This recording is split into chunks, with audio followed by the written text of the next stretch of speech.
Hi students, in the last class we discussed about what is the meristematic tissue activity, right? We know about differentiation, dedifferentiation and redifferentiation, right?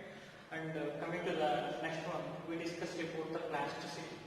Plasticity means, see, different types of the leaves production. One of the best example, one tissue is converted into another type of tissue. In that case, I explained based on the heteropity. Right? After that topic, and coming to the next one is the plant growth regulators. This is the exact topic in this chapter, right? So, sir, what are growth regulators? Growth regulators are small and simple chemical components. Small and simple chemical components or molecules. And diverse chemicals. Diverse chemicals means auxins are different from cytokinins. Cytokinins are different from gibberellins. Gibberellins are different from abscisic acid. Abscisic acid is different from the ethylene. So what I am telling here, all these are simple, right? Small and simple.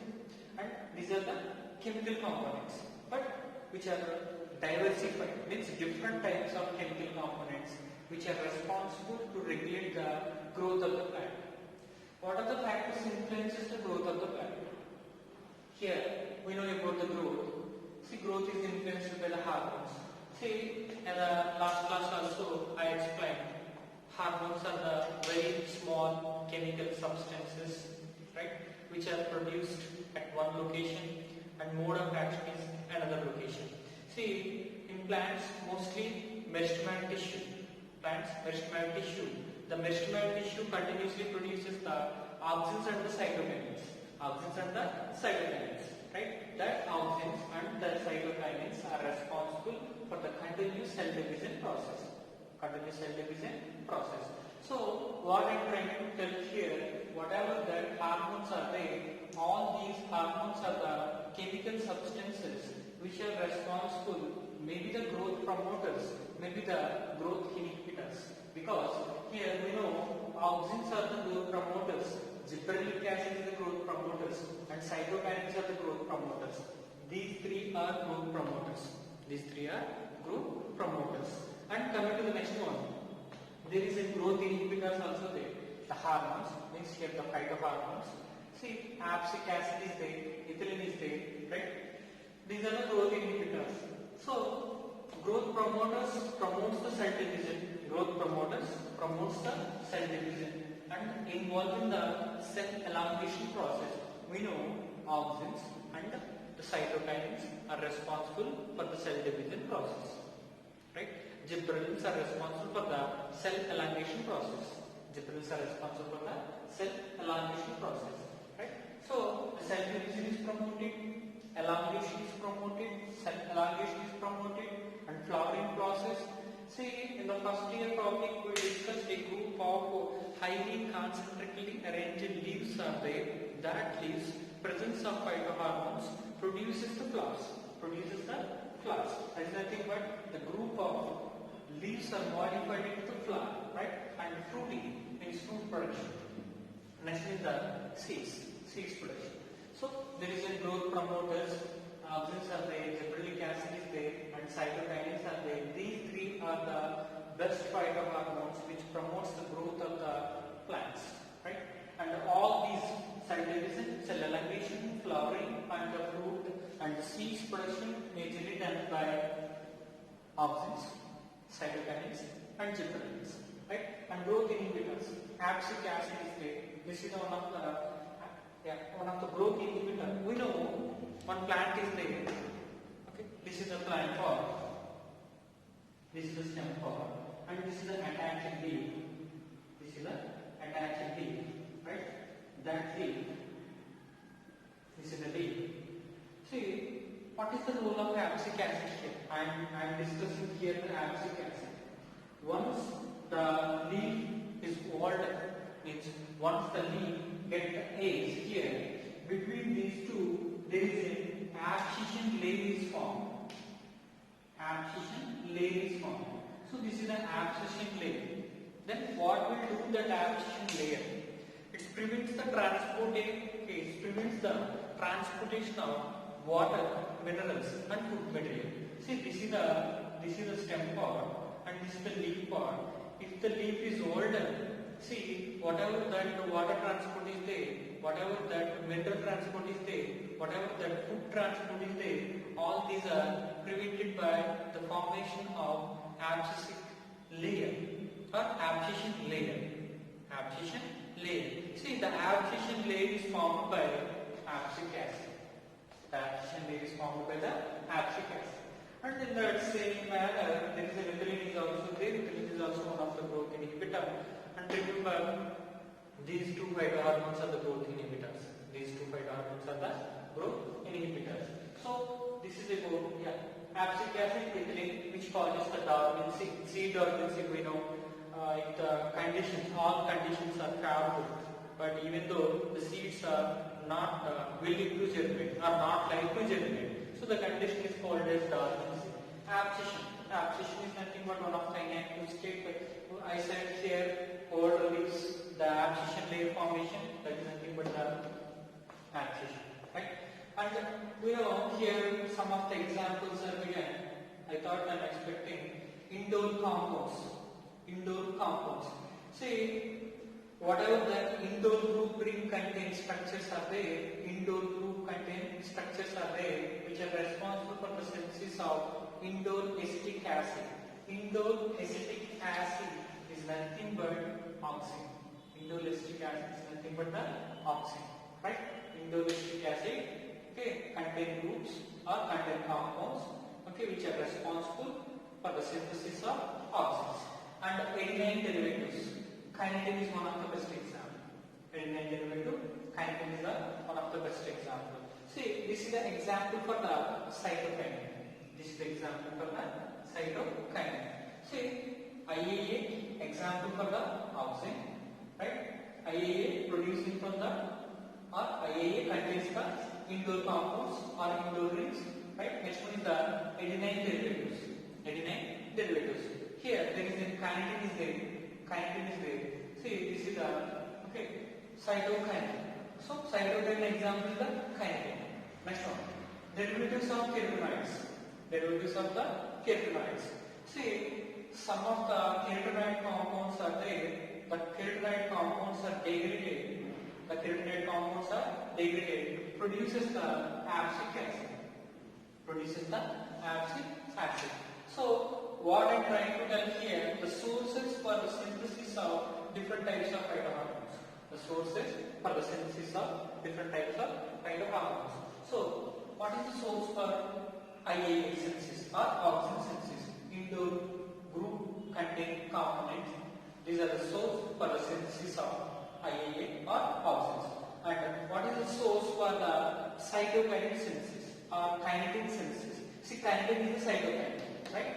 So, adenine derivatives, whatever that adenine group, we know in the DNA there is an adenine, guanine is there, there is an thymine is there, cytosine is there, right? See, in that only one component, that is the adenine derivative, that is nothing but kinetin, the derivative is nothing but the kinetin. So, kinetin, this is the kinetin.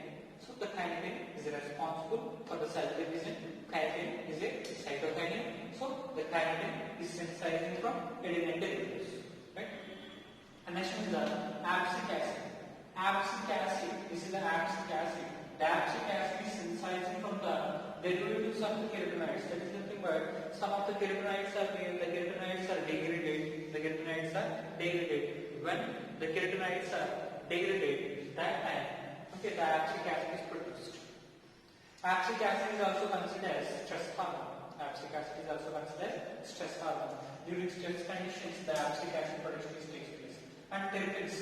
See, within the plants, there is an terpenoids are there is a monoterpenoids are there, diterpenoids are there, triterpenoids are there, tetraterpenoids are there. And these terpenoids are responsible for the synthesis of gibberellic acid. These terpenoids are responsible for the synthesis of gibberellic acid. And the gases, remember some of the, see, when we see that ripening fruits, okay, there is a ripened banana, ripened oranges are there, and ripening fruits are there. That fruits and that components are, especially the fruits fruits produces one of the gaseous hormone. The gaseous hormone is nothing but ethylene. The gaseous hormone or the gaseous phytohormone, that is nothing but the ethylene. So what I am trying to tell here, these are the different types of the sources for the production of different types of phytohormones, right? So this is the basic sources, right? These are the basic sources for the synthesis of these phytohormones, and this is about that initial introduction for the growth regulators or the phytohormones, right? And discovery of the phytohormones. Discovery of the phytohormones. See, the very first isolated phytohormone is the auxin. The very first isolated phytohormone is the auxin, right? So the first auxin or the first phytohormone done by the F.W. Went. F.W. Went first discovered, right, the auxins, right? That is about the auxins and the first isolation process. Right, how the process is done. We know there is a Charles Darwin, one of the scientists is there, and Francis Darwin. Charles Darwin and the Francis Darwin, both the scientists did the research. Charles Darwin and the Francis Darwin, both the scientists did the research on coleoptile of canary gas. We know some of the gases are there. Okay, the very first producing plant, very first producing parts are there. Means whatever that the monocots are there, okay, the monocot seeds are there. When the monocot seeds are germinated, okay, at that time these are produces, okay, very small, growing structure is there. The parts are called as coleoptiles. The small growing parts are called as coleoptiles. That coleoptiles, okay, both the scientists did the research on coleoptile of canary grass. Grass indicates a monocot, right? Then automatically the monocot have the monocot produces the coleoptile structures, right? And there is a unilateral elimination. Means this is one of the coleoptile. This is one of the coleoptile, right? See, only one side light, okay, passed on to the coleoptile. See, this is the only one side, okay. The light passed on to the only one part of the coleoptile, only one part on one side of the coleoptile, right? So that one is technically unilateral elimination. The process is called as unilateral elimination. Unilateral elimination is nothing but, see, one of the coleoptile is taken and we are passing the one of the light on one side of the coleoptile only, one side of the coleoptile only. Then the parts, whatever the growing parts are there, the growing parts are bending towards the light side or light direction. The growing parts are bending towards the light direction. So this bending is especially done by phytohormones, especially auxins. The bending of growing part, right, especially done by the phytohormones. And all of you remember what I am trying to tell. One of the best example is, we know the sunflower, right? The sunflower is always, the flower part is exposed to the light. For suppose sun is there, early morning, this is the sun, right? So this is the flower. So here sun is moving like this.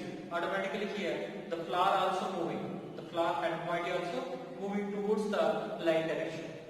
Because whatever that back part of the flower, for suppose this is the flower part, this is the flower part, right? Here this is the back part. Here the back part is especially having here auxins. Rich concentration of auxins are there. Rich concentration of auxins are there. That auxins are responsible for the movement. That auxins are responsible for the movement of flower, movement of the flowers. So sunflower movement is especially done by the auxins, right? So here also whatever the coleoptile part is there, the coleoptile part bending towards the light, due to the reason is here accumulation of auxins. So I already said the very first isolated phytohormone or phytohormones are auxins done by the F.W. Went, right? And this is about initial research. And all of you remember the abscisic acid is generally growth inhibitor. I already said, but the very important point is seed is there. I said abscisic acid is the inhibitor. Or suppose this is the seed. Okay, abscisic acid is there. Abscisic acid is there. Inside the seed, certain portion of abscisic acid is there. So outside environment, unfavorable conditions are there. Outside environment, unfavorable conditions are there. So that time, abscisic acid is act as inhibitor. That time, abscisic acid is act as inhibitor. Presence of unfavorable conditions, abscisic acid, okay, act as inhibitor. The same abscisic acid, okay, this is the C, this is the abscisic acid, right? Here there is a favorable conditions are there. Here favorable conditions are there. So here abscisic acid, favorable conditions remember. Here abscisic acid is act like an, here abscisic acid is act like an promoter. Abscisic acid is act like an promoter. So what I am trying to tell, the abscisic acid, okay, no doubt it's an inhibitor, but in certain cases, the abscisic acid, okay, supporting for the promotion here, promoting the seed growth, or supporting for the seed growth, or seedling process. So maximum cases abscisic acid is a growth inhibitor, but during favorable conditions, okay, within the seeds, whatever the abscisic acid is there, that abscisic acid, okay, supports the seedling, right? So the point is very important because that is a very different point and very important point. That's why I explained here, right? So that is about the initial introduction for the plant growth regulators. Next one we'll discuss about that auxins and